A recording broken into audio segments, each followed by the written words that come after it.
فروشی اللهم صل على سيدنا ومولانا محمد وعلى آل سيدنا ومولانا محمد وبارك وسلم عليه صلاة وسلاما عليك يا رسول الله وعلى آلك وأصحابك يا سيدي يا خاتم النبيين۔ حمد و صلات کے بعد انتہائی واجب الاحترام معزز محترم عالی مرتبہ اسٹیج کی رونق علماء کرام نعت خوانان، السلام علیکم ورحمۃ اللہ وبرکاتہ۔ وعلیکم السلام ورحمۃ اللہ وبرکاتہ۔ معزز و محترم برادران اسلام، جیسا کہ آپ کو معلوم کہ آج کی یہ پر نور اور پررونق محفل جو کہ ذکر رسول صلی اللہ علیہ وآلہ وسلم کے عنوان سے انعقاد پذیر ہے، بزم خوشبوئے حسان کے نوجوانوں نے بڑی ہی محبت اور بڑی چاہت کے ساتھ آج کے اس پروگرام کا اہتمام کیا۔ آپ سب کو مجھے یہاں حضور کا ذکر سننے اور سنانے کا موقع فراہم کیا۔ دعا ہے اللہ تعالیٰ جل شانہ ہماری حاضری کا ایک ایک لمحہ اپنی بارگاہ میں قبول فرمائے۔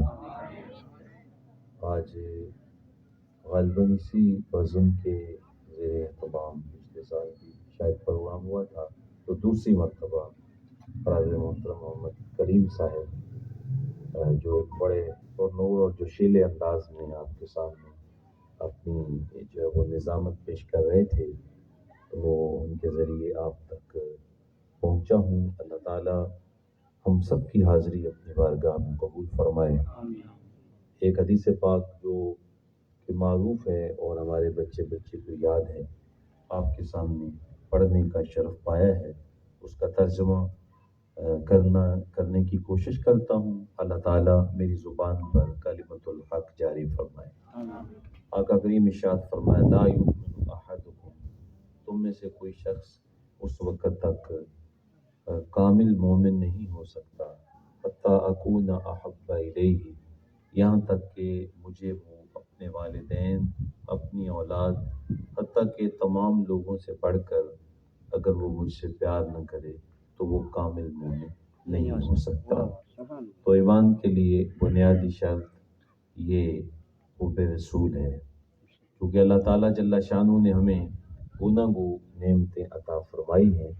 ان نعمتوں میں سے جو سب سے بڑی نعمت ہے وہ نعمت ایمان، اور یہ ایسی نعمت ہے کہ جس سے بڑی کوئی نعمت بھی نہیں ہے۔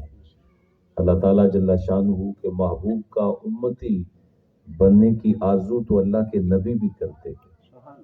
8 نبی ہیں جنہوں نے یہ آرزو کی کہ یا اللہ ہمیں نبی آخر الزمان کی امت سے پیدا کر، اور مدتوں سے حضور کے آنے کا لوگ انتظار کر رہے تھے اور مشکلات گوارا کر رہے تھے۔ پوچھ حضرت سلمان فارسی سے کہ حضور کی تلاش میں سینکڑوں سال لگا دیے، دیگر صحابہ کرام سے پوچھیں کتنی مشکلات گوارا کی، اور ہم نے تو کوئی مشکل گوارا نہیں کی، ہم نے تو کوئی انتظار بھی نہیں کیا، کوئی مشقت گوارا نہیں کی، بلکہ بس مسلمان ماں باپ کے گھر میں پیدا ہو گئے، ہمارے والد صاحب گئے اور امام صاحب کو مسجد سے بلا کے لائے، انہوں نے کان میں اذان پڑھ کے کہہ دیا تو آقا کا غلام بن گیا ہے۔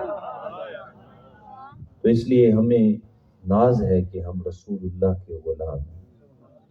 محمد جانے جانا ہے، پیغمبر ہو تو ایسا ہو، رسولوں کی بشارت سے مبشر ہو تو ایسا ہو، امر توقیر کا سب کو مؤکر ہو تو ایسا ہو، ہمیں کیا غلام ان کا مقدر ہو تو ایسا ہو۔ یہ ان کی غلامی، یہ مقدر کی بات ہے۔ تو لیکن یہ ایمان کامل کب ہوگا؟ جبکہ سینے میں عشق رسول کی حرارت پیدا ہو جائے گی، کیونکہ یہ تو آپ کو معلوم ہے کہ ہر سینے میں دل ہے، اور دل چاہتا ہے کہ میرا کوئی دلدار ہونا چاہیے، میرے دل کا کوئی نہ کوئی جو ہے وہ مرکز ہونا چاہیے، دل چاہتا ہے کہ میرا کوئی دل بر ہونا چاہیے، اور ہر شخص کسی نہ کسی سے پیار کرتا ہے، محبت کرتا ہے، چونکہ سینے میں محبت رکھی گئی ہے نا۔ اللہ تعالیٰ نے یہ انسان انس سے نکلا ہے، تو یہ ہو ہی نہیں سکتا کہ انسان اور اس کے سینے میں پیار کا جوہر نہ ہو۔ تو انسان کے سینے میں محبت رکھی گئی ہے، اس نے کسی نہ کسی سے پیار کرنا ہے، لیکن لوگ پیار کرتے ہیں اور بعد میں پھر پریشان بھی ہوتے ہیں، پچھتاتے بھی ہیں کہ یار یہ محبت کی اس وجہ سے آج کہاں سے کہاں پہنچے ہیں، پستیوں کا شکار ہو گئے، اور محبتیں ہلاک بھی کر دیتی ہیں۔ محبت جس چیز کی بھی ہو وہ لوگوں کے لیے پچھتاوے کا باعث بنتی ہے۔ وہ کیا کہا تھا غالب نے، عشق نے غالب نکما کر دیا، ورنہ ہم بھی آدمی تھے کچھ کام کے۔ تو عشق اور محبت بندے کو نکما بھی بنا دیتی ہے، بندے کو پاگل اور مجنون اور دیوانہ بھی بنا دیتی ہے۔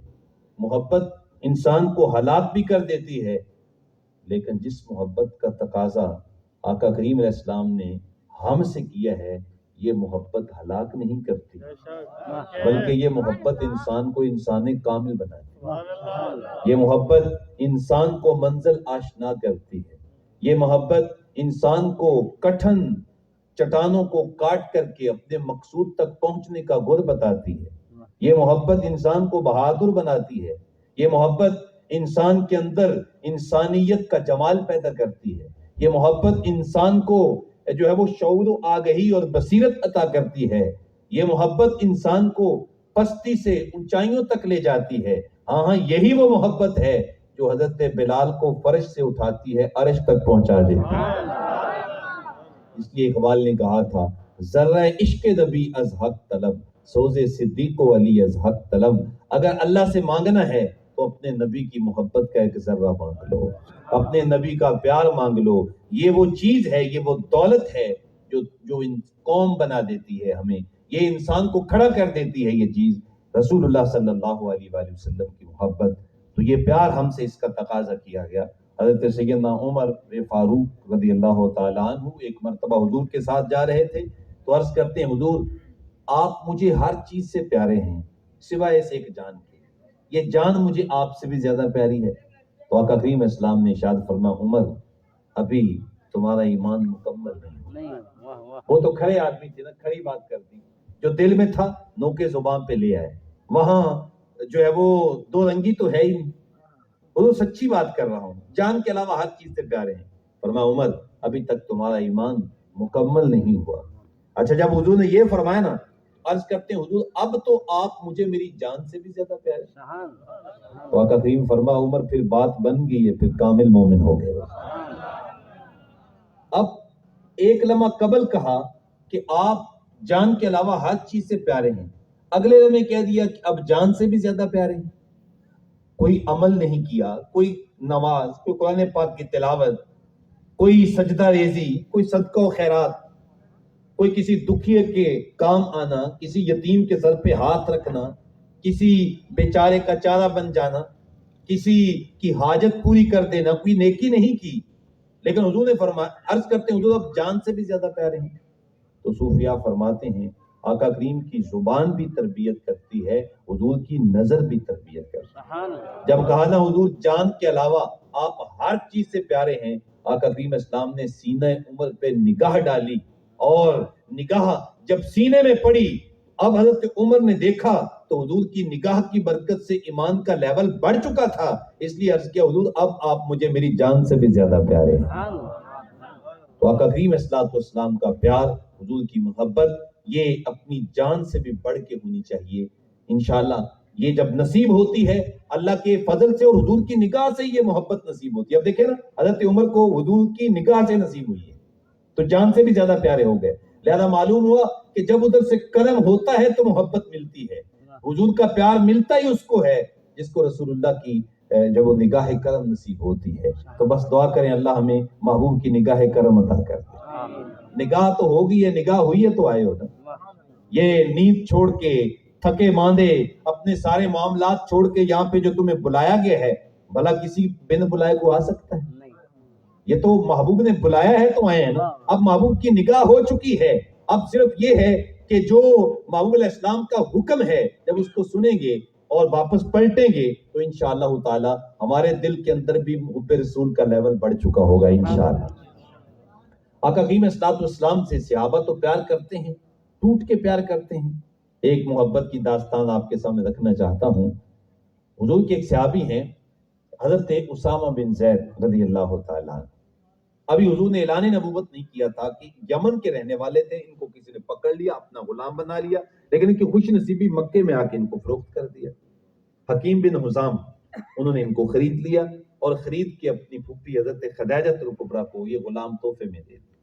جب ان کی شادی حضور سے ہوئی تو انہوں نے آقا کریم اسلام کو اپنا سب کچھ دے دیا، تو یہ خادم حضرت زید، اسامہ بن زید نہیں، حضرت زید جو ہیں یہ بھی حضور کی خدمت میں پیش کر دیے۔ حضور یہ آپ کی خدمت کیا کرے گا، آپ کے کام کاج میں آپ کا ہاتھ بٹایا کرے گا۔ آقا کریم اسلام نے ان کو اپنے پاس رکھ لیا اور جو ہے وہ ان کو آزاد کر دیا۔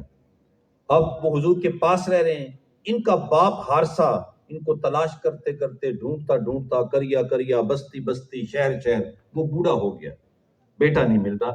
وہاں یمن سے کچھ لوگ حج کرنے کے لیے آئے اور دیکھا کہ زید تو یہاں پہ موجود ہے، تو واپس جا کے ان کے باپ کو بتایا کہ تمہارا بیٹا تو محمد عربی صلی اللہ تعالی وسلم کے پاس مکے میں موجود ہے۔ انہوں نے اپنے بھائی کعب کو ساتھ لیا اور بھرپور رقم لی اور مکے میں پہنچ گئے۔ آتے حضور سے ملاقات ہوئی، پتہ چلا ہے ہمارا بیٹا آپ کے پاس ہے، جتنی آپ مرضی قیمت لینا چاہیں لے لیں، لیکن ہمارا بیٹا ہمیں دے دیں۔ آقا کریم اسلام نے ارشاد فرمایا، میں زید کو بلاتا ہوں، اگر زید تمہارے ساتھ جانا چاہے گا تو میں قیمت نہیں لوں گا، میں اس کو ویسے ہی تمہارے ساتھ روانہ کر دوں گا، لیکن اگر زید تمہارے ساتھ نہیں جانا چاہے گا تو پھر میں جانے پہ مجبور نہیں کروں گا۔ انہوں نے کہا ہمیں منظور ہے، کیونکہ پتہ تھا بیٹا ہے، اتنے عرصے سے بچھڑا ہے، جیسے آئے گا تو وہ ساتھ جانے کے لیے تیار ہو جائے گا۔ حضرت زید آئے، جیسے ہی باپ نے دیکھا باہیں کھول، بیٹا بھاگ کے آیا، پہچان لیا اور اپنے باپ کے سینے سے لگ گیا۔ کافی دیر تک باپ بیٹا روتے رہے، آنسوؤں کا تبادلہ ہوا۔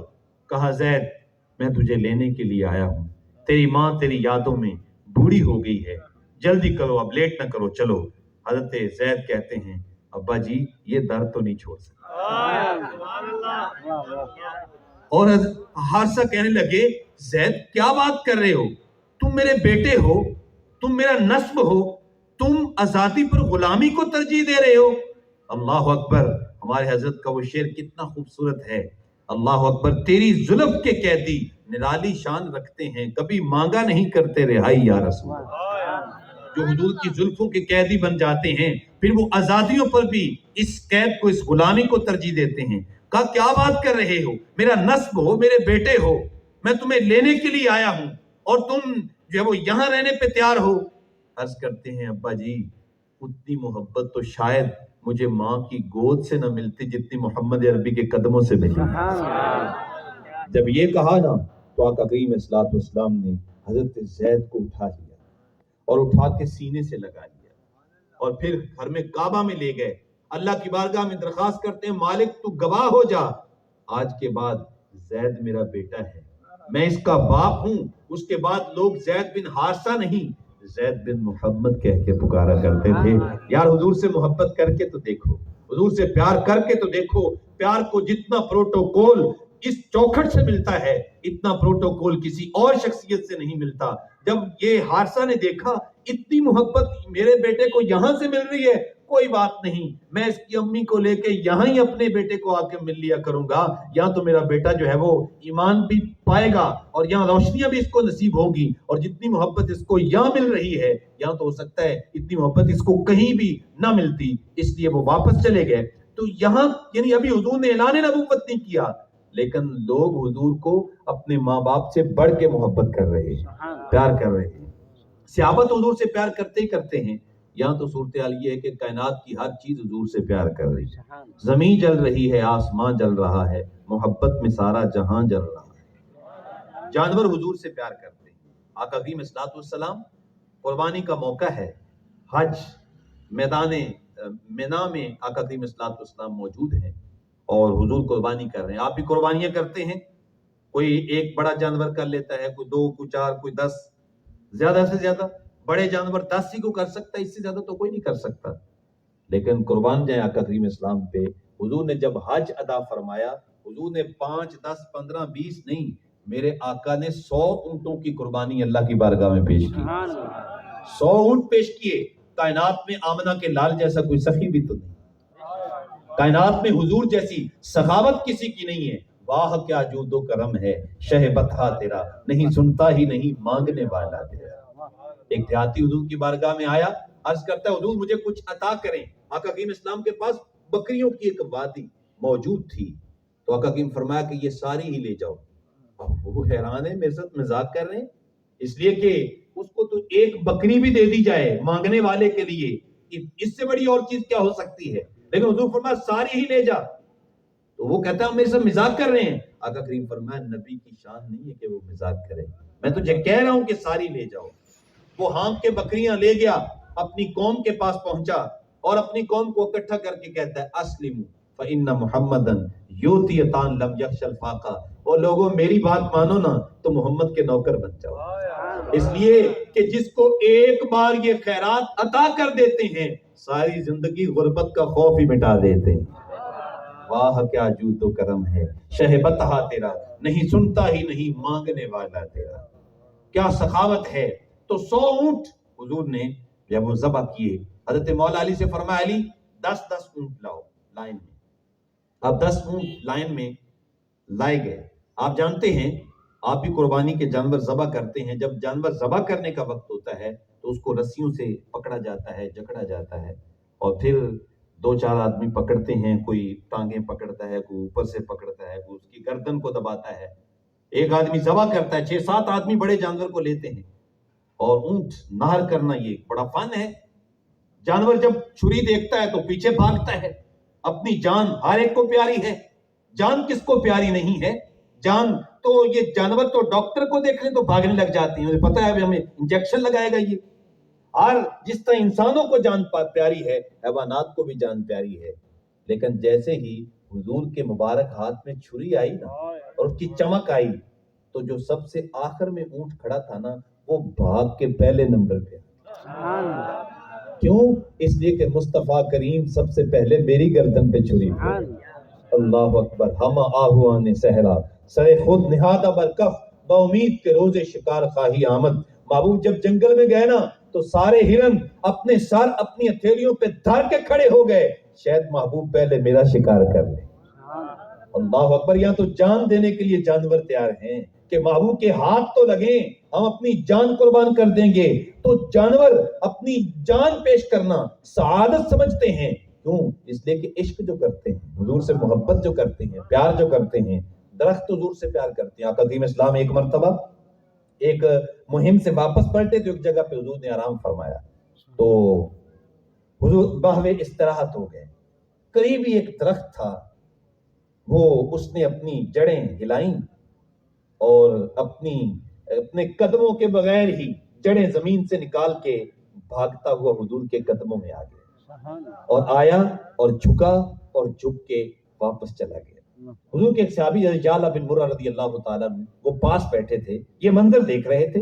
آقا کی صلاۃ والسلام جب بیدار ہوئے تو عرض کرتے ہیں یا رسول اللہ یہ میں نے عجیب منظر دیکھا ہے، اللہ اکبر کے درخت آیا ہے، حالانکہ صحابی ہیں، دیکھ رہے ہیں کہ حضور آرام کر رہے ہیں، یہ نہیں خیال آیا کہ حضور تو سوئے ہوئے ہیں، حضور کو کیا پتا کہ کون آیا ہے، لیکن وہ صحابی تھے نا، کوئی اور تو نہیں تھے، یہ صحابی تھے، اس لیے آقا کی اسلام کی زبان مبارک سے یہ سن رکھا تھا تنام عینایا ولا ینام قلبی، صحابہ میری آنکھیں سوتی ہیں جب میں نیند کرتا ہوں پر میرا دل اللہ کے ذکر میں بیدار رہتا ہے۔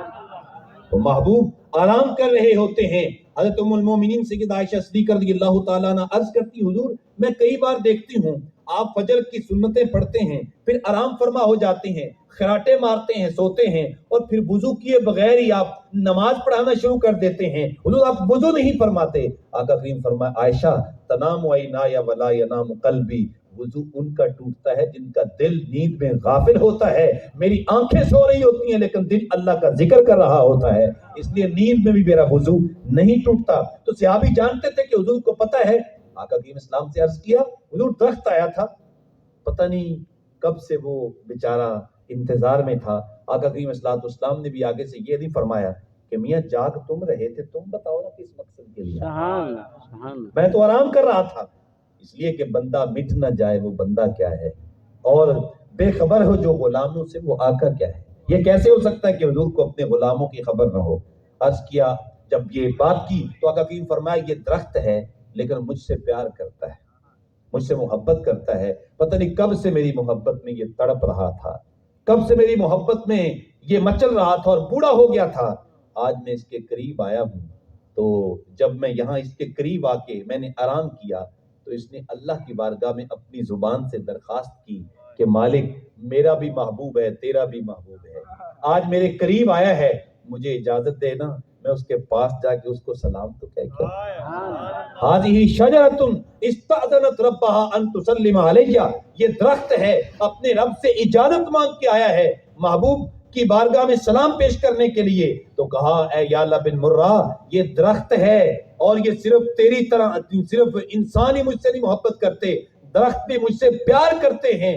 یہ اللہ سے اجازت مانگ کے میری محبت میں میری بارگاہ میں سلام پیش کرنے آیا تھا. آج ہم سلام پیش کریں لوگ کہتے ہیں سلام کیوں پڑھتے ہو جناب؟ آپ مسجدوں میں سلام پڑھتے ہو، ہم کہتے ہیں میاں ہم کون ہوتے ہیں؟ یہاں تو درخت بھی حضور پہ سلام پڑھ رہے ہیں. اللہ خود حکم دے رہا ہے یا ایھا الذین آمنوا صلوا علیہ وسلموا، اے ایمان والو صلاۃ پڑھو اور محبوب پہ محبت سے سلام بھی پڑھو، سلام پڑھا کرو محبوب علیہ السلام پہ. تو بھائی صلاۃ پڑھنا، درود پڑھنا اس کا ایک اپنا حظ ہے، اپنا لطف ہے، لیکن سلام پڑھنے کا تو مزہ ہی اپنا ہے. وہ کسی شاعر نے کیا خوب کہا کہ درود پڑھنے سے ثواب ملتا ہے اور سلام پڑھنے سے جواب ملتا ہے. تو درخت حضور سے پیار کرتے ہیں، بڑی کہانیاں ہیں محبت کی، کائنات کی ہر چیز حضور سے پیار کر رہی ہے، زمین جل رہی ہے، آسمان جل رہا ہے، محبت میں سارا جہاں جل رہا ہے.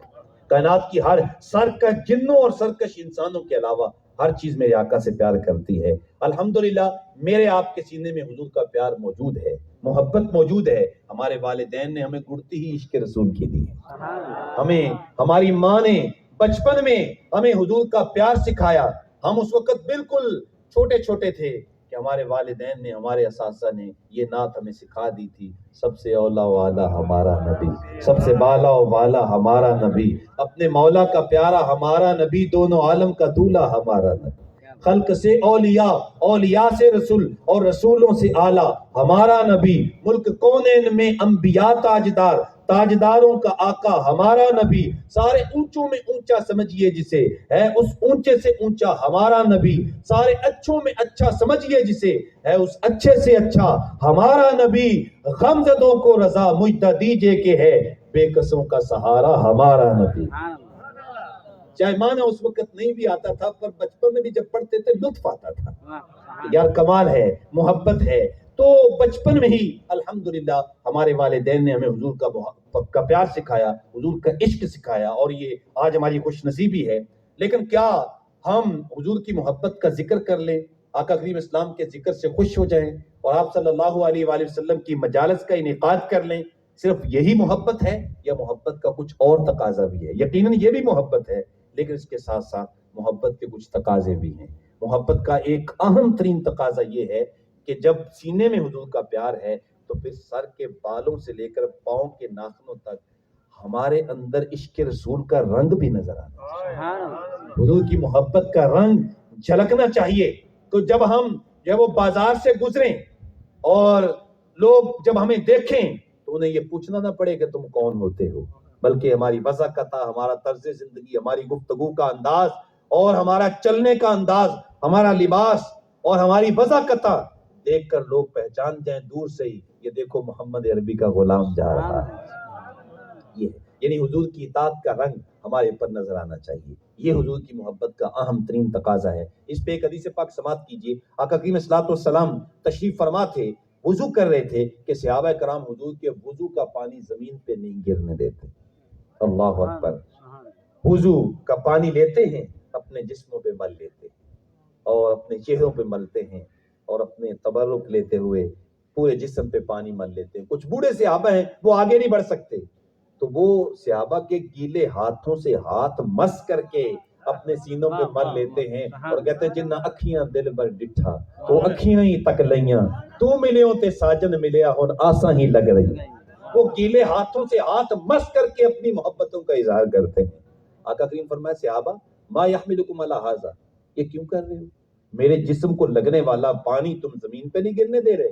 ویسے تو پانی جب لگتا ہے وضو کا پانی زمین پہ جاتا ہے تو وہ مائع مستعمل ہو جاتا ہے، بس اوقات وہ نجس ہوتا ہے، بس اوقات امام ابو حنیفہ رحمۃ اللہ تعالی علیہ کے نزدیک بس اوقات وہ مکروہ ہوتا ہے، بس اوقات کراہت تنزیہی رکھتا ہے، چونکہ وہ ایک الگ بحث ہے۔ لیکن یہاں پانی جسم کا جو ہے وہ اپنے جسموں پہ ملا جا رہا ہے، وضو کے اعضاء کا پانی، تو کیوں کر رہے ہو؟ صحابہ نے کیا حب اللہ و رسولی، اللہ اور اس کے رسول کے پیار کی وجہ سے کر رہے ہیں۔ اچھا، پانی کا ادب رسول اللہ کے پانی کا ادب ہو رہا ہے اور کہہ رہے اللہ کے پیار کی وجہ سے کر رہے ہیں۔ اللہ کے پیار کا کیا مطلب ہوا؟ یعنی رسول اللہ کی تعظیم ہو رہی ہے، رسول اللہ سے محبتوں کا اظہار ہو رہا ہے، لیکن صحابہ کہتے ہیں اللہ اور اس کے رسول کی محبت کی وجہ سے کر رہے ہیں۔ بات واضح ہو گئی، جو رسول اللہ سے پیار کیا جاتا ہے وہ اللہ ہی کا پیار ہوتا ہے، جو رسول اللہ سے محبت کی جاتی ہے وہ اللہ ہی سے محبت کی جاتی ہے۔ لہذا لوگ ہمیں کہتے ہیں تم بہت زیادہ اللہ اور اس کے رسول کو آپس میں ملاتے ہو، ہم کہتے ہیں ہم کبھی نہیں ملاتے۔ اگر ہم ان کو ایک مقام پہ کھڑا کریں تو یہ تو شرک ہے، وہ خالق ہے، یہ مخلوق ہیں، وہ محب ہے، یہ محبوب ہے، وہ خالق ہے، یہ بندہ ہے، ذاتیں دو ہیں لیکن بات دونوں کی ایک ہے، بات دونوں کی ایک ہے۔ جو ایک سے پیار کرتا ہے وہ ایسے ہے جیسے دوسرے سے پیار کر رہا ہے۔ اس لیے پریشان نہ ہوا کرو کہ رسول اللہ سے پیار کر رہے ہیں تو شاید یہ اللہ کی محبت میں کمی واقع ہوگی، نہیں۔ اللہ تعالیٰ ارشاد فرماتا ہے من یطع الرسول فقد اطاع اللہ، جو رسول کی اطاعت کرتا ہے وہ ایسی ہے جیسے اللہ کی اطاعت کر رہا ہے۔ تو کہ اللہ اور اس کے رسول کے پیار کی وجہ سے کر رہے ہیں، تو آقا کریم اسلام نے ان کے اس پیار کی نفی نہیں کی، یہ نہیں کہا کہ نہیں یہ تو شرک ہے، تم میرے پانی کی تعظیم کر رہے ہو، میرے وضو کے پانی کے احترام کر رہے ہو، یہ تعظیم، یہ تو تعظیم جیسے لوگوں نے کہا تو یہ تو نہیں۔ لیکن آقا کریم اسلام، حدیث ہے مشکات شریف، بہقی، دیگر کتب حدیث کے اندر آقا کریم اسلام نے اس کے ساتھ تھوڑا سا تقاضا کیا۔ حضور نے ارشاد فرمایا جو بندہ یہ چاہتا ہے اللہ اور اس کا رسول اس سے پیار کرے، یا یہ چاہتا ہے کہ اللہ اور اس کے رسول سے پیار کرے، تو فرمایا اس کے ساتھ ساتھ 3 کام اور کر لو۔ وہ حضور کون کون سے ہیں سن لیجئے، حضور کے دیوانوں، حضور کے غلاموں، یہ کام 3 جو حضور نے فرمائے اس کو اپنے دل میں جگہ دینا اور کبھی دل سے ان کو نکلنے نہ دینا۔ آقا کریم اسلام نے ارشاد فرمایا جب بھی بولے سچ بولے، اور پھر آقا کریم دوسری بات ارشاد فرمائی امانت میں خیانت نہ کرے، اور تیسرا فرمایا کہ وہ اپنے پڑوسی کے ساتھ اس نے سلوک کرے۔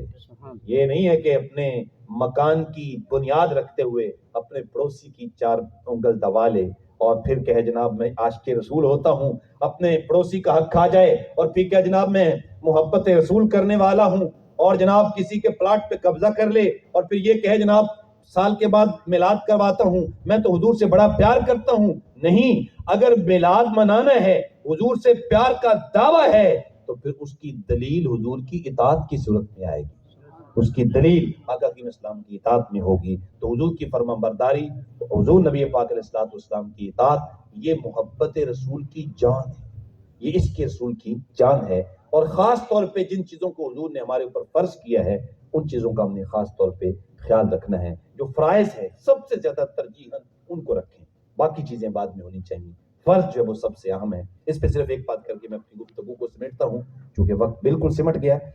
آقا کریم اسلام کے صحابی حضرت عبداللہ ابن رواحہ رضی اللہ تعالیٰ، ان کو حضور نے کسی مہم پہ بھیجا کہ جا کے تم جو ہے وہ فلاں مہم میں چلے جاؤ، اور جو حضور کے درباری ثنا خاں تھے، نعت خاں تھے، ظاہر ہے ان میں حضرت حسان کا نام تو سر فہرست ہے، تو آپ نے اپنی بزم کا نام ہی خوشبو حسان رکھا ہوا ہے، تو سر فہرست حضرت حسان بن ثابت ہیں، لیکن حضور کے درباری ثنا خانوں میں سے حضرت عبداللہ ابن رواحہ بھی ہیں۔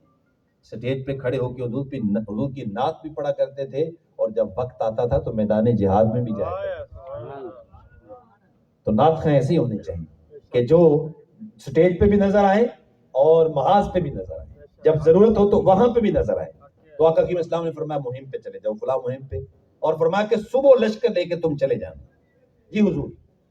اچھا، اتفاق سے وہ دن جمعے کا دن تھا، صبح کے وقت لشکر انہوں نے روانہ کر دیا، اور اپنے ذہن میں خیال آیا کہ یار جا رہا ہوں جنگ پہ، پتہ نہیں واپس آنا ہے کہ نہیں آنا، جاتا جاتا حضور کے پیچھے جمعہ ہی پڑھ جاؤں، ایک جمعہ تو مجھے نصیب ہو جائے۔